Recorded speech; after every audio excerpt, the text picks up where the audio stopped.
জনগণের গণতান্ত্রিক অধিকার দ্রুত তাদের কাছে ফিরিয়ে দেওয়ার আহ্বান জানিয়েছেন বিএনপির স্থায়ী কমিটির সদস্য নজরুল ইসলাম খান। শুক্রবার সন্ধ্যায় বিএনপির গুলশান অফিসে এই আহ্বান জানান তিনি। লিয়াজো কমিটির সঙ্গে ধারাবাহিক বৈঠকের অংশ হিসেবে শুক্রবার এলডিপির সঙ্গে বৈঠক করে বিএনপি। এ সময় দলের মহাসচিব মির্জা ফখরুল ইসলাম আলমগীরও উপস্থিত ছিলেন। বৈঠকে দেশের বর্তমান পরিস্থিতি নিয়ে আলোচনা হয়।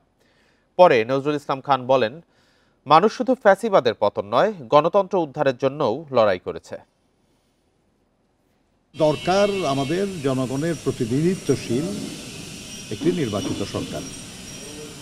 যত দ্রুত হয় তত ভালো, কিন্তু সেটা করার জন্য যা যা করা দরকার সেটা কাজ চলছে, আমরা সহযোগিতা করছি এবং আমরা আশা করব যত দ্রুত সেটা সম্ভব করে জনগণের ক্ষমতা জনগণের হাতে ফিরিয়ে দেওয়া।